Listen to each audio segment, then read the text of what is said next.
Welcome to Venture with Joe and Cody, where we take a deep dive into the minds of leaders and innovators making a real impact today. I'm Joe. And I'm Cody. And we're here to bring you the raw stories, the successes, and the setbacks that these trailblazers have experienced in their journey to where they are today. Every week, we sit down with a new guest who's ready to share their insight and advice on business, entrepreneurship, and making a difference in their community. From local community members to industry experts, you're going to get the unfiltered truth behind their success. So whether you're an aspiring entrepreneur, a seasoned professional, or just curious about the business world, join us for a journey of learning and inspiration. So let's grab a drink, settle in, and let's get started. This is Venture with Joe and Cody.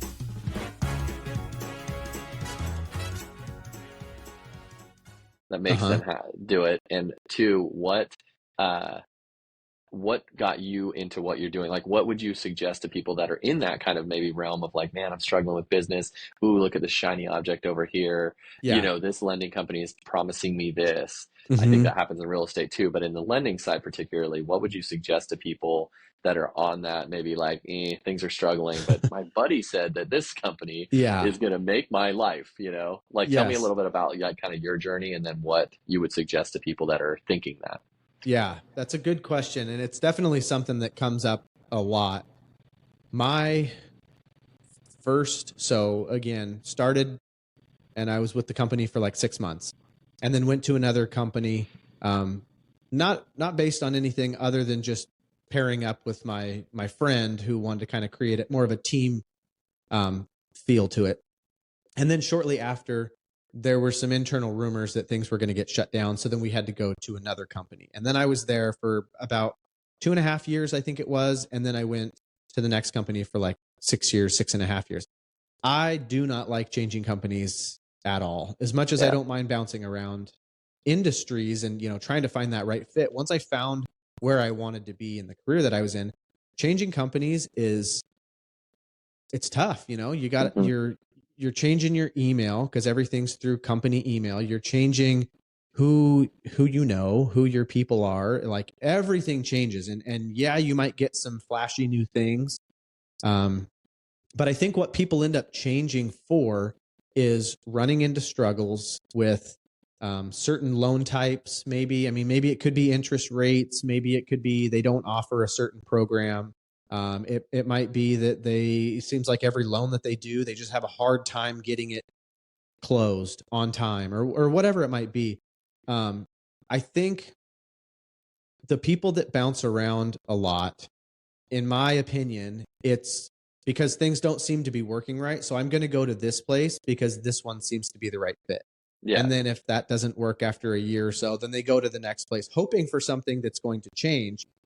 But in all reality, like, I think the hard part is, as most lenders would agree, for the majority of loans, we're all going off the same guidelines. Yeah. It's not like this underwriter gets to choose exactly how they want to underwrite it. Yeah, they might put their own little tweak on it or they think that something's needed, but worst case, you just go back to, this is what the guidelines say.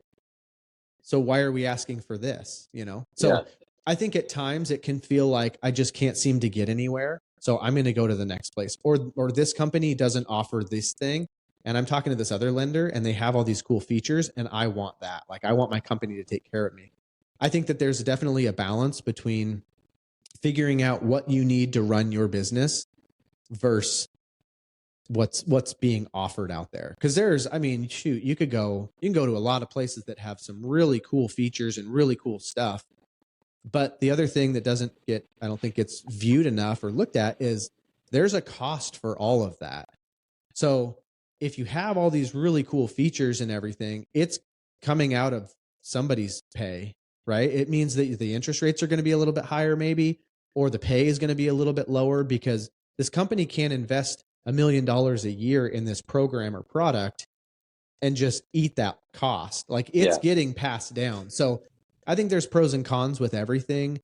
But in my opinion, like I do not like making the changes. I think, for a business that is relationship based too, I think that's hard because if I'm constantly telling everybody like, hey, I changed companies again, this wasn't working, whatever. At some point, I think it's like, all right, I just want some stability. And I feel like, I need to give you some time to figure out what's going on. So I don't like that uncomfortable feeling. Plus, I like to get to know and like build real relationships with the people that I work with. And Yeah. I think, it takes time, especially because on the lending side, most of the people that you work with outside of your own office, which are typically like loan officers and people, all the processors, the underwriters, the closers, all those people usually work remote or work at like the corporate office.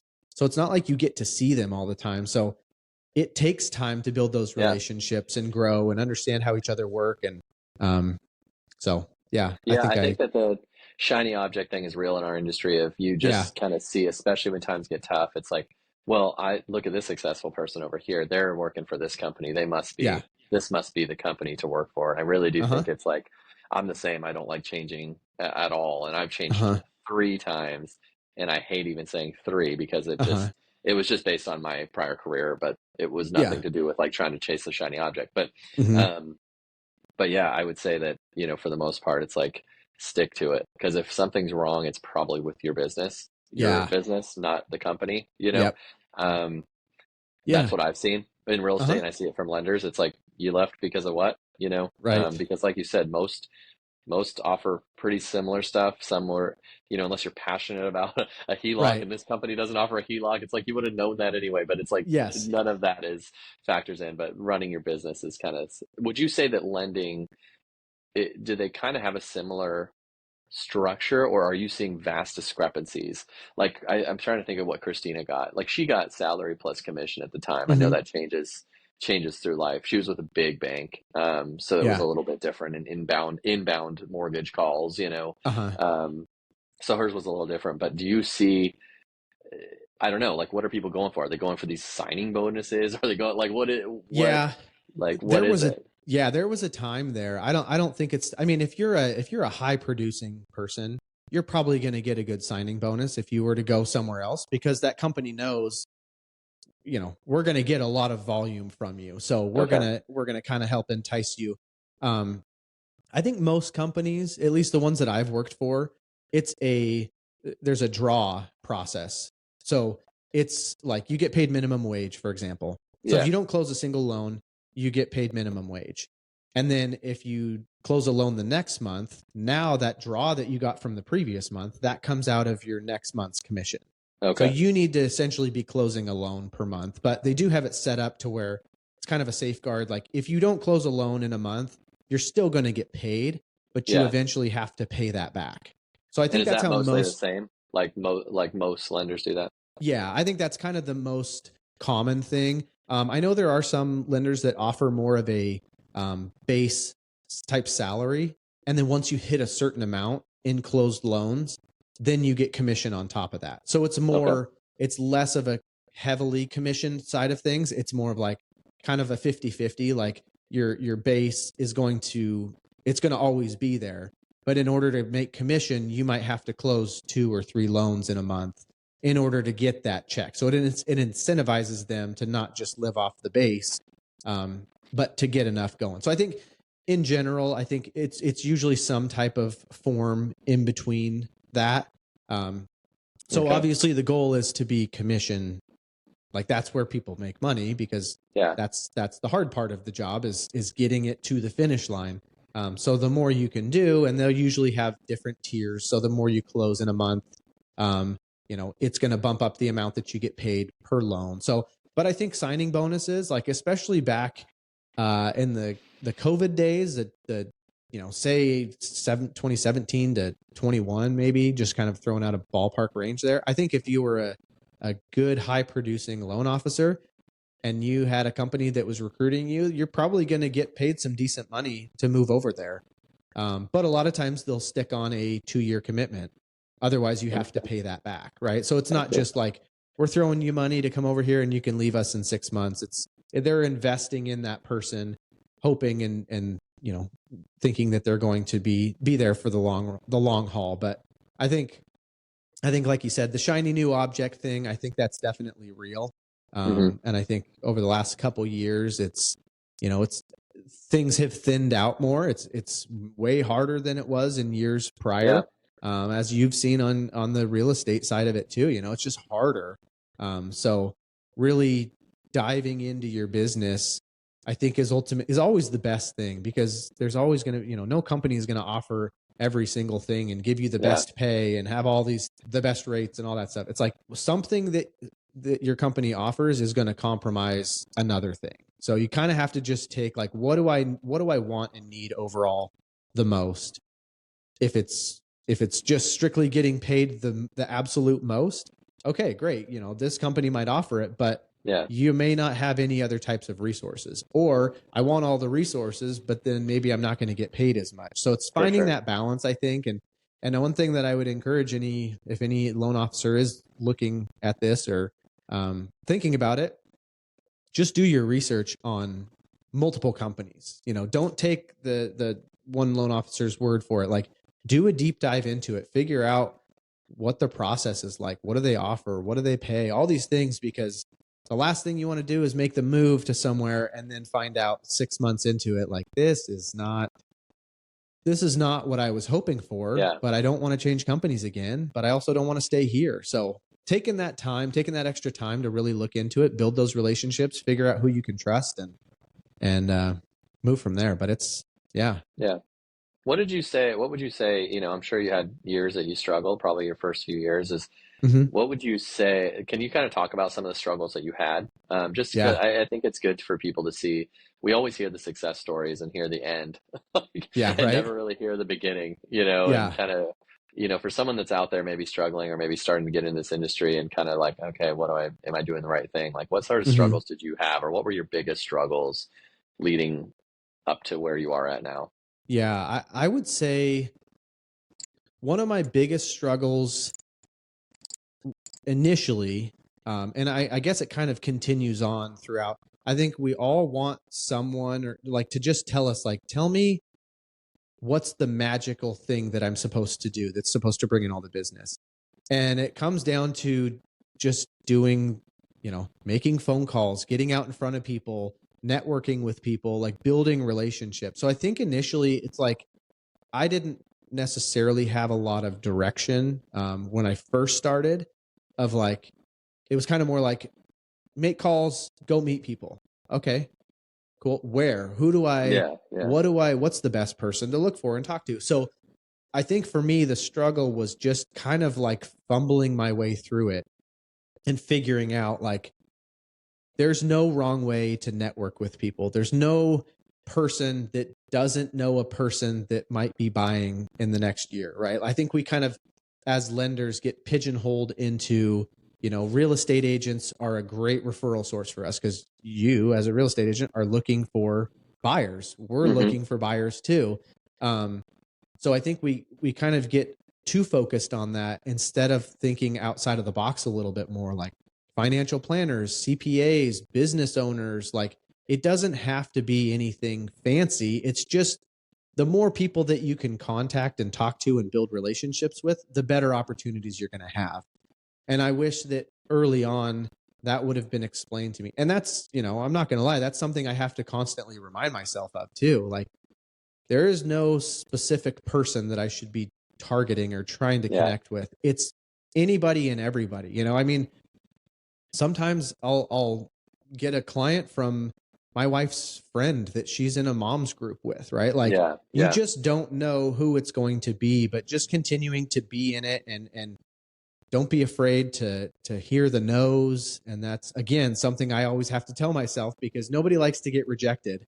But it does help for the next time, you just kind of getting to that next thing. So my biggest struggle was just feeling like I didn't have a whole lot of direction and understanding of the easiest, most uncomplicated way to do it is call 20 people a day.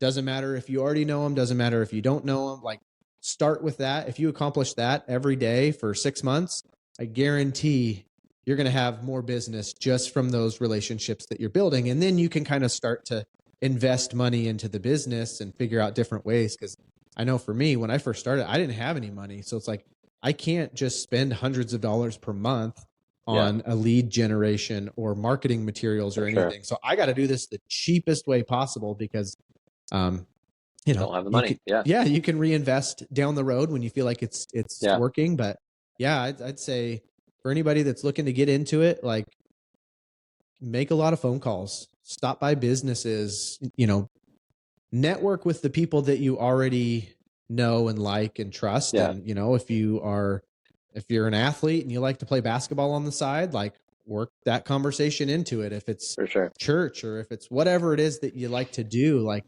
don't be afraid to share at least a little bit of what you do. You don't want to be the guy that's like, all I talk about is my job, but make sure that people know, because I learned that early on too, that I assume that everybody knows what I do. Yeah.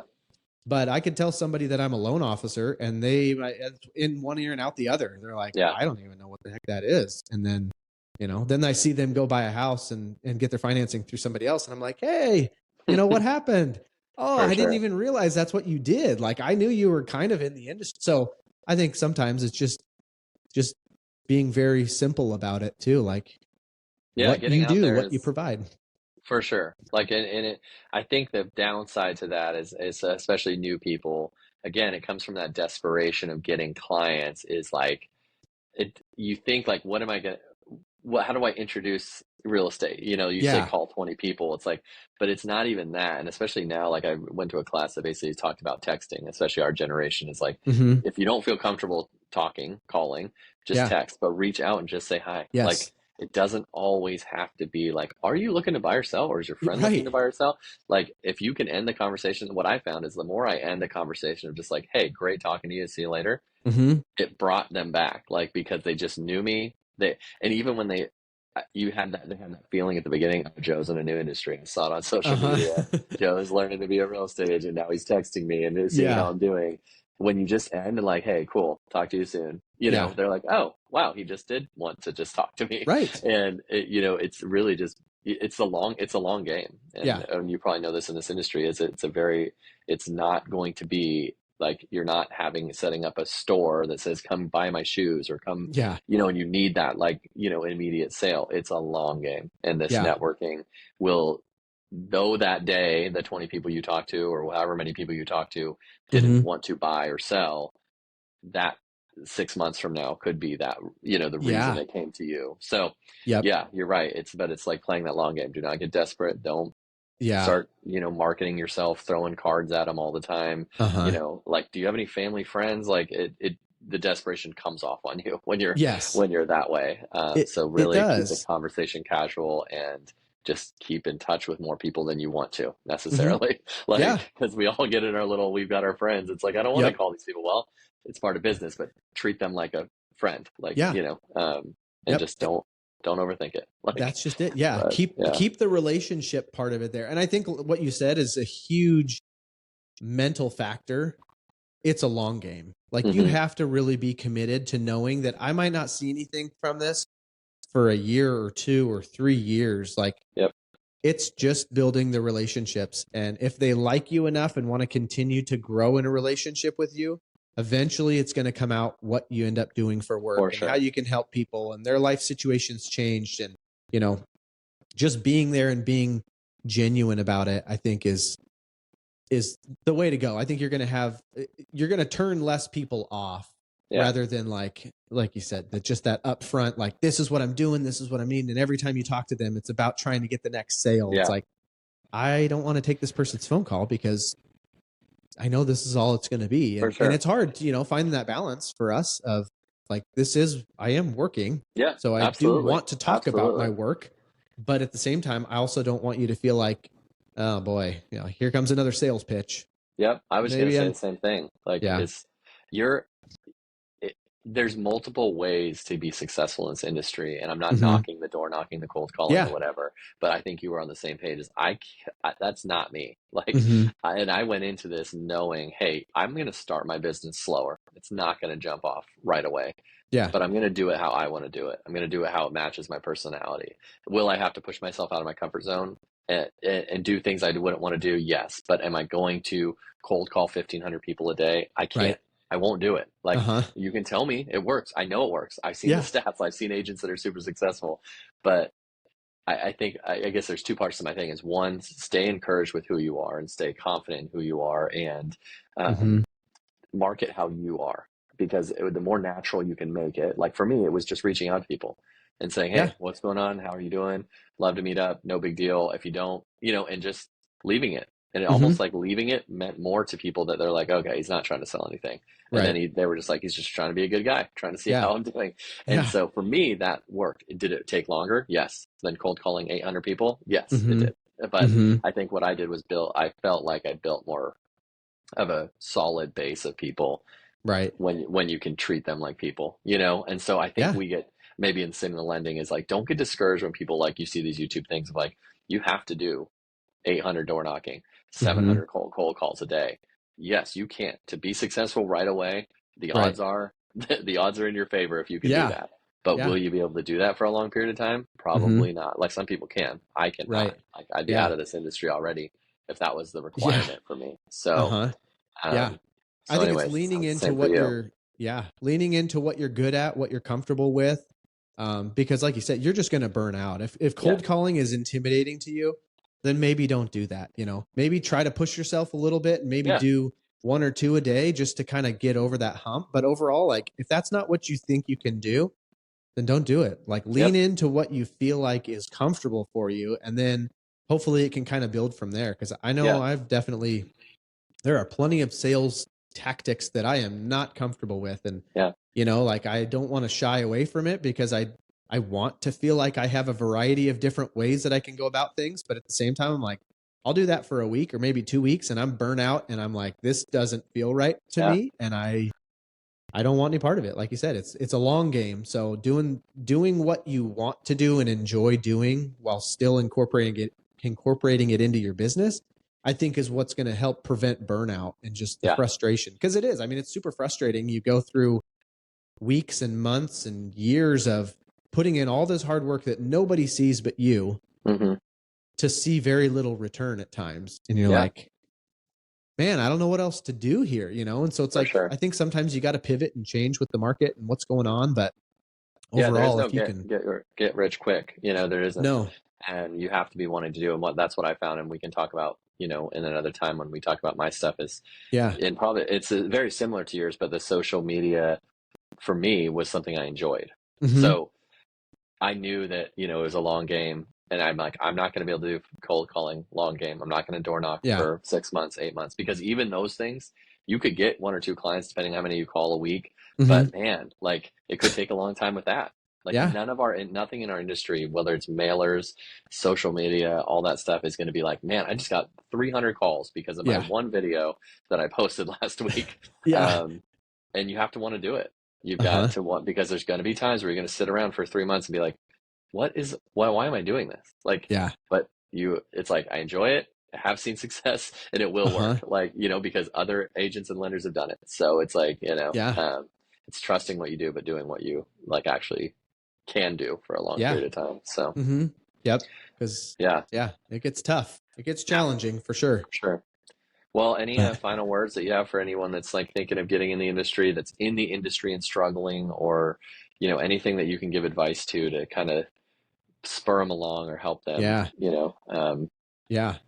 I would say, if anything, and I'm going off of what I have to tell myself, when times are harder, just keep doing what you know you need to be doing. Like write out a list of your goals for the day and execute those goals. Even if it's that you're going to email somebody or call them or stop by a business, whatever it is that you're wanting to accomplish, writing it down on your checklist of things to do is going to be a really good way to hold you accountable. You might already do that, but for me, I see that. And if I didn't check those things off my list, then it's on my list for the next day. And then if I don't, then I'm like, okay, I got to stop procrastinating. I need to do this. And the reason I'm not doing it is because it's hard or it's intimidating or I'm worried about what's going to happen, whatever it might be. But like pushing through like that to me feels so good and it encourages me more. So the struggle is definitely real in the industry right now, but I would say give yourself an achievable list of things that you want to accomplish and knock them out. If you can knock them out early, great. Like then you got the rest of your day to do more or do whatever you want. But overall, I'd say just, I feel like the window is opening where the market's going to start changing. We're getting closer, but just stick with it it's an incredible industry to be in. And I've hated to see so many people leave. I know a lot of people got in when things were really good, so it's kind of natural that they get out when it's bad. But I think if you've been in it long enough, if anything, just stick with it and stay positive and try to find people in your life that are good at encouraging you and try to get you. Just all you got to do is do the job for one more day. Like keep that mindset. Today, I just need to do this many things today. And then tomorrow, okay, now I got to do this many things. And it's, because life gets overwhelming and For sure. like your day today, right? You're like running around doing everything. We're recording this. Like you got a million things going on. It's very overwhelming. Yeah. But just like baby stepping through it and For sure. slowly And checking off the list. So I understand the process is a long one. So do not think that you need to accomplish everything in one day. Not to say get lazy, because what you do or don't do today affects you down the road. But but also to allow yourself some forgiveness to be like, look, just take it. Continuing to take the steps forward to do the right things will get you down the road. You'll look back and be like, I'm glad I did all that. Yes, but you're going to get a lot more done. Everything on Monday does not need to be, like I need to fit my whole entire business plan into a Monday. And if I don't, then I fail. It's like, just take your time. Just be okay with, the steps you take. So, just work your way through it. Awesome. Well, it's good talking to you. We'll you as well. We'll set up another time to I want to get your story life. This time. Just a little life teaser of Joe. So, well, it's good talking to you, man. And we'll, awesome. You too. We'll chat on the next one. Okay, sounds good. Okay.